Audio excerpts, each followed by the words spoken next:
Knowledge, it's precious. In this big world, anywhere you go, your knowledge goes with you. All of us know knowledge is power. This phrase is 100% true, as everyone who is successful has a lot of knowledge in their field. Let me ask you a question. What's common in Steve Jobs, Bill Gates, Elon Musk, Ratan Tata, and Dhinchak Pooja? Yes, they have great knowledge. Yes, Dhinchak Pooja has a lot of knowledge too. She knows that she gets criticized and laughed at for the cringy stuff she does, but as we all know, no publicity is negative publicity. No matter how much you dislike and spread hate, you are increasing her engagement, and more engagement means more money. Knowledge is something that is not inherited, it shapes you as you grow up. And this is why you need to be very careful about where you get your knowledge from. This is where the meat of the video is. Today we are going to talk about the two main sources of knowledge, books and podcasts. Timestamps should be on your screen right now if you want to skip to a certain part of the video. So without any further ado, let's start. Books. It's a term we use now, but written knowledge predates books. Since Stone Age, humans have been propagating their knowledge through written material. People in the Stone Age used to write on tablets and walls. Egyptians wrote in scrolls and tombs.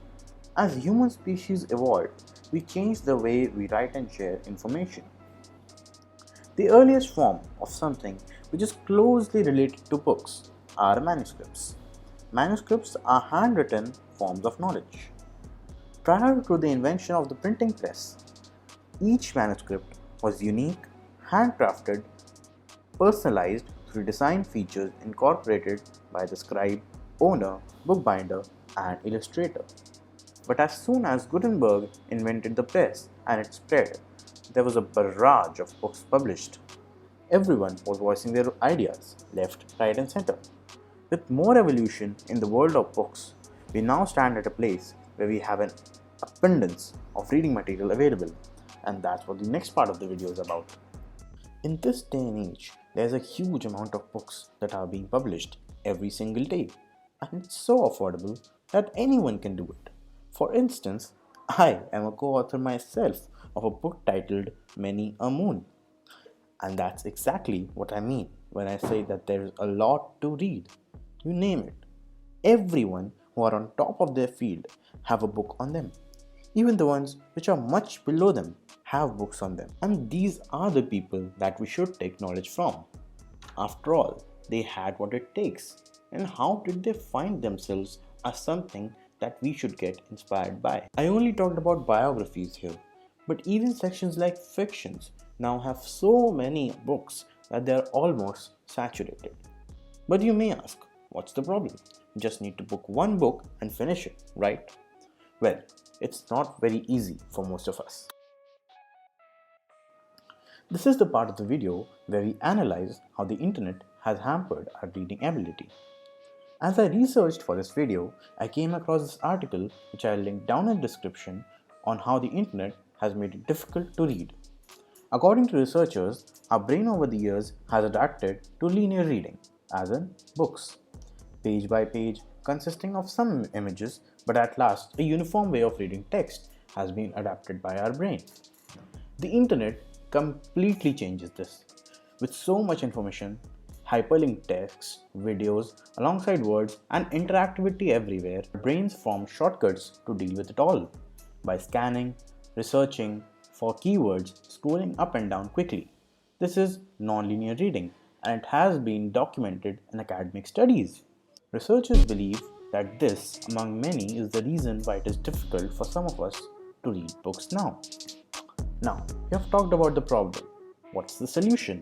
How can we get a plethora of knowledge from experienced people if we can't read books? This is where the next section of the video comes, which is podcasts. Now, what many of you might not know is that podcast as a term was coined by Apple as a combination of iPod plus broadcasting. So, what are podcasts?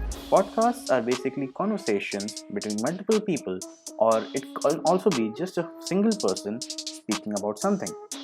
While podcast as a term is new to India, podcasting culture is not new.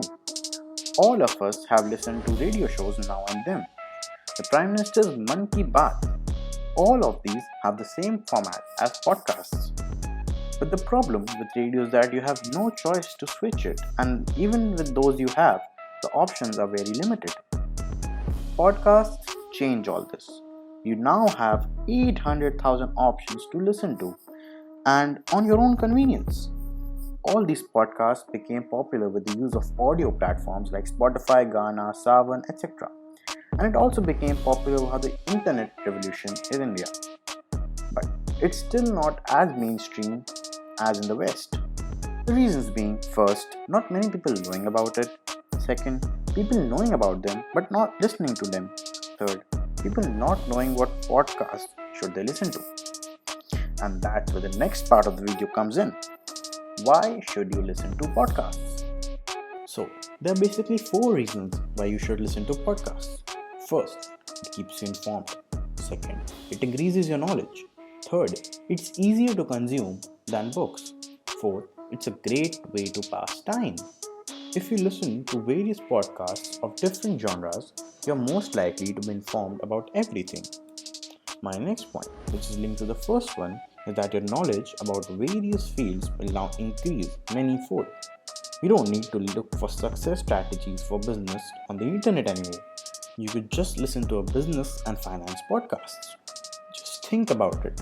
If you want to read a book, first of all, you need willpower to pick one up. Then you need a quiet place. Then you need to cut all your distractions and focus for the next 6 to 10 hours depending on the size of the book to read it fully. While with podcasts, you just need a smartphone and internet connections and headphones, and voila, you're there.